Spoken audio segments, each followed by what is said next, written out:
I can tell you, I was not always faithful in that. Right. And until I learned, I didn't understand when people say, well, I did. My problem was I was thinking backwards. I was thinking, well, I got to pay all my bills before I can give to God. But God says, give the first fruits. And the problem was, by the time I got down to the bottom, the fruit was rotten. And there wasn't none left. Amen. But one day, God finally got a hold of my heart, and I allowed him to have my pocketbook, and he said, okay, here's what I want you to do, and I put it out there, and all of a sudden, I found that there was always still good fruit left in the bottom of the basket. And you know what? I found that out after I started making less money than I was making before. Amen. You take what we make together and what we give and what God... See, in the congregation here, I have no idea whether you pay tithes or not. I don't want to know. But I know God knows. Yes. But I tell you, we do. And why? Because God's working. Amen. Yes. And I've finally seen the error of my ways. Yes. Thank you. Thank you, Lord. Thank you. And I can see those blessings every day. Amen. Hey, at the end of the month when it shouldn't be no money left in the bank, praise God, there's been money left in the bank. Amen. And I know there's others in here can testify the same things. But it didn't happen until I said, you know what, Lord, I'm going to believe you. Yes. I was believing 90-some% of what he wanted me. I was believing 90%. I had to finally get the last 10% in. Amen. And it is hard because what it is, you're walking by faith, not by sight. Yes. It's the substance of things hoped for, the evidence of things not seen. Sure. But see, church, it takes all of us being obedient to what God has for us Amen. and just doing it and saying, Lord, I'm going to do what you tell me, and I'm going to leave the circumstances up to you. Right. I'm going to read in Malachi. I've read it before. God don't lie. Right. Right. God is not a liar, church. I had to understand that. God was not lying to me. God was telling me the truth. It was just I couldn't get it through my thick skull what he wanted me to understand. Yes. And now I look back on it and I'm like, wow. Sure. Why didn't I remember? Why didn't I do this before? Why didn't I believe before? Amen. Listen to what it says.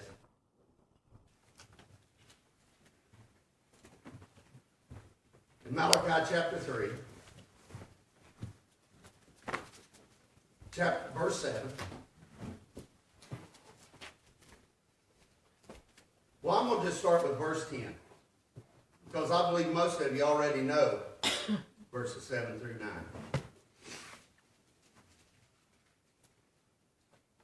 And I'm not here to beat you up. I'm just here to try to help. Verse 10 says, bring ye all the tithes into the storehouse, that there may be meat in my house. And listen to what God says.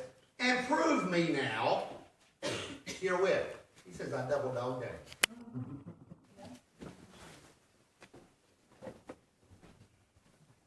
Saith the Lord of hosts, not just anybody saying it, but this is God who created the universe and everything that we have.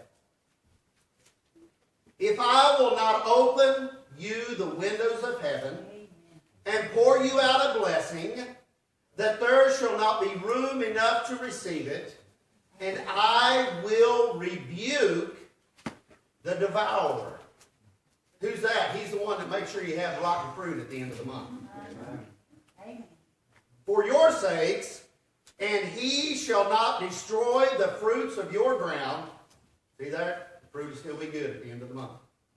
Neither shall your vine cast her fruit before the time in the field, saith the Lord of hosts, and all nations shall call you blessed, for ye shall be a delightsome land, saith the Lord of hosts. 4 things we need to look at in there. What God will do. 4 promises in there God will do. And when they're a promise from God, God will do them. We're asked to do one thing, to bring it in. And do exactly what He's called us to do. Equal sacrifice by each individual. You say, well, preacher, I only get $100 a week. Well, $10. You're broke. Throw in with God. You say, I get $2,000 a week. $200. Throw in with God. Because He's the one to give it to you. But here's what it says. He says, I will open the windows of heaven and pour out a blessing that you cannot contain. You know what I found? I'd always heard people say, well, I've done this, and then I was able to give to this. God has allowed us to do that. I always wanted to do that, but I never understood how I could do it. But I had to be obedient first. But it says, open the windows of heaven. And then he says, pour out the blessing. When you pour something out, it's not just coming in a trickle. But it's coming in a lot. If God said I would trickle out the blessing, but God says I would pour out the blessing. And not only that, but then He will rebuke the devourer. Whatever eats your money up. You know what I found every time? I think, well, I've got something, the next thing I know, something happened.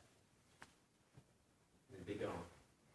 What have I found out? That stuff still happens, but God's got a storehouse there for it already. God's already made provision for it. Stuff still happens, but it don't break me anymore. Hey, I make almost half what I used to, and God has done a miracle.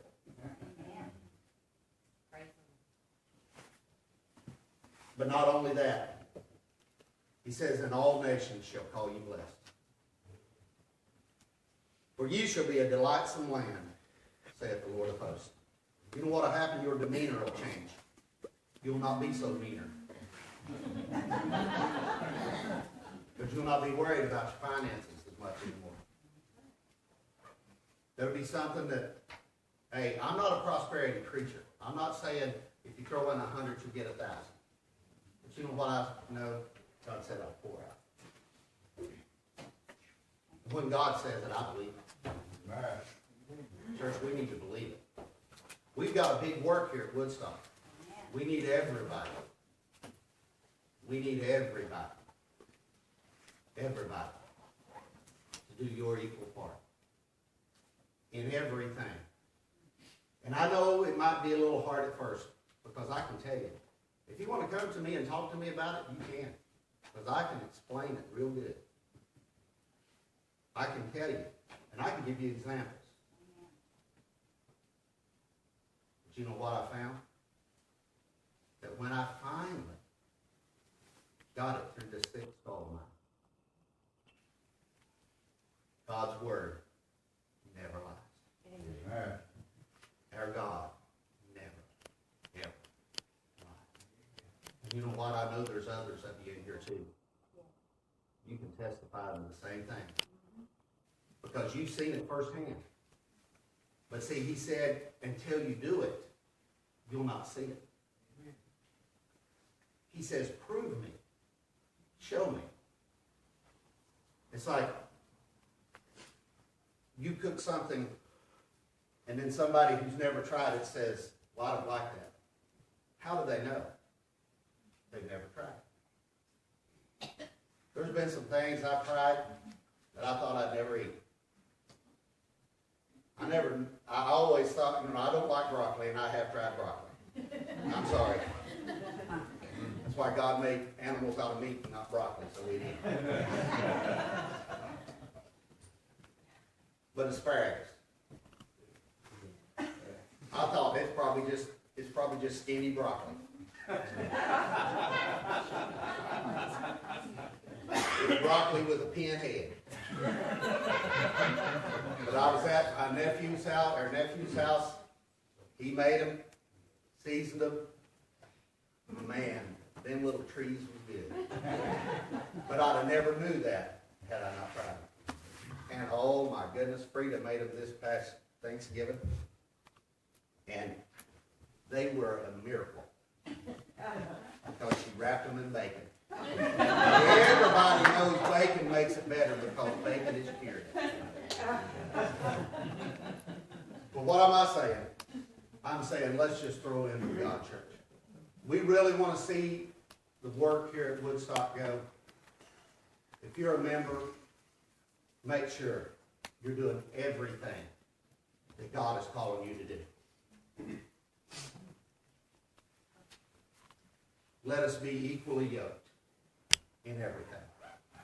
In our effort, in being faithful to our calling, and being faithful with our finances to the Lord. Because you know what? It makes it a whole lot easier on each of us. And you know what? Maybe I wouldn't have to preach on it anymore. Because I hate to preach on it. But it's there. And God's calling us all. He's calling us all. He's not calling us anymore. And see, the one that had 5 and the one that had 2, he just told them to be faithful. And each of them got 100% return and received the same reward. That's what I like about it.